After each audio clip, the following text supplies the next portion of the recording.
salam habatus, hidup aku bagi Kristus. Mari kita berdoa. Kami bersyukur karena hari ini kami boleh belajar kebenaran firman Tuhan. Kami mau menyerahkan setiap kami, kiranya Tuhan tolong, Tuhan pimpin dan memberikan pengertian kepada kami sehingga setiap firman yang kami dengar bersama-sama ini boleh kami tanam di dalam hati kami. Terima kasih Tuhan, kami serahkan dari awal sampai pada akhirnya. Ampuni dosa dan kesalahan kami dalam nama Tuhan Yesus, kami sudah berdoa bersyukur. Amin. Anak-anak, ketika ada teman kamu yang berlaku jahat, apa yang ada dalam hati kamu? Pasti kita marah ya, mau membalasnya, benci banget. Nah, tetapi apakah kamu pernah mendengar jangan membalas orang yang sudah berbuat jahat kepada kamu? Ya, nah seperti pembacaan Alkitab kita hari ini yang diambil dari Matius 26 ayat 47 sampai 56. Saya akan menolong untuk membacakan ayat 48. Orang yang menyerahkan dia telah memberitahukan suatu tanda kepada mereka. Orang yang akan kucium itulah dia, tangkaplah dia. Anak-anak, ketika Tuhan Yesus dengan murid-muridnya sedang ada di Taman Getsemani untuk berdoa, datanglah serombongan untuk menangkap Tuhan Yesus. Nah, rombongan ini yang diatur oleh Yudas Iskariot, seorang murid Tuhan Yesus, yaitu murid yang telah memakan roti yang diberikan oleh Tuhan Yesus. Si pengkhianat yang tidak ada rasa malunya. Dia berani datang dengan membawa tentara Romawi dan serombongan besar orang yang bersenjata dan membawa pedang dan pentung. Mereka seperti mau menangkap seorang perampok yang sangat berbahaya.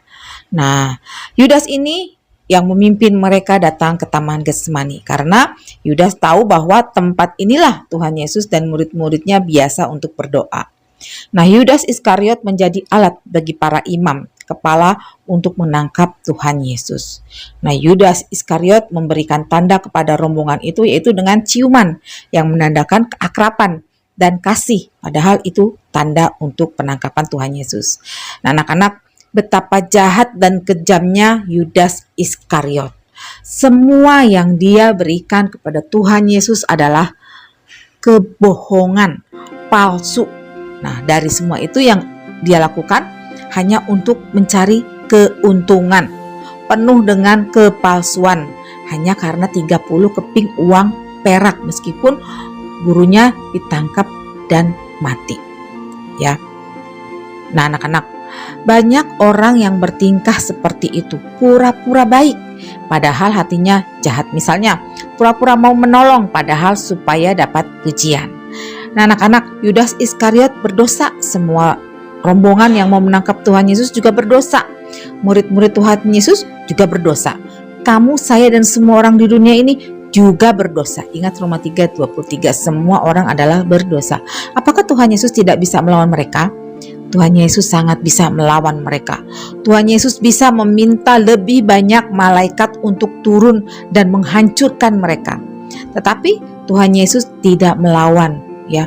Bukan karena Tuhan Yesus penakut atau lemah, tetapi karena dia adalah sang anak domba yang sedang meninggalkan semua kemuliaannya dan kuasa surgawi. Dia melakukan itu semua untuk menebus dosa manusia. Yesus datang untuk menggenapi kitab suci. Yesus tetap memberikan peringatan kepada tindakan yang melawan kebenaran ini. Nah, Tuhan Yesus rela ketika dia disiksa, dihina, bahkan sampai mati di kayu salib. Tapi pada hari ketiga dia bangkit naik ke surga, hidup kekal selama-lamanya. Nah, anak-anak, maukah kamu, saya untuk hidup seturut dengan firman Tuhan? Mau mengasihi dengan tulus walau disakiti? Kita bisa mendoakan orang yang menyakiti kita. Bagaimana bisa mengasihi orang yang sudah berbuat jahat? Berat sekali, gak bisa. Nah, anak-anak, kita minta kekuatan dengan cara berdoa kepada Tuhan Yesus untuk dimampukan mengasihi musuh kita, agar kehidupan kita terus untuk memuliakan Tuhan. Ya, mau ya anak-anak? Habatus, hidup aku untuk Kristus. Nah, untuk anak-anak yang sudah percaya, maukah kita hidup mengasihi sesama kita, tidak membalas kejahatan dengan kejahatan, agar hidup kita bagi Kristus? Mau ya anak-anak? Ya. Nah, untuk anak-anak yang mau menerima anugerah dari Tuhan Yesus, Yohanes 14 ayat 6, kata Yesus kepadanya, "Akulah jalan, kebenaran, dan hidup. Tidak ada seorang pun yang datang kepada Bapa kalau tidak melalui aku. Puji nama Tuhan, mari kita berdoa. Terima kasih Tuhan untuk firman yang sudah kami dengar bersama-sama. Kiranya Tuhan yang memampukan kami untuk kami dapat mengasihi musuh-musuh kami, untuk kami dapat mengasihi sesama kami, terlebih mengasihi Engkau. Terima kasih Tuhan, kiranya Tuhanlah yang terus menolong setiap kami untuk kami dapat melakukan kehidupan kami sesuai dengan kehendak Tuhan, sehingga kehidupan kami memuliakan nama Tuhan.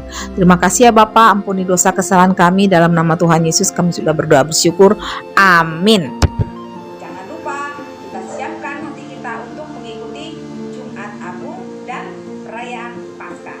Tuhan Yesus memberkati. Dah. Kabar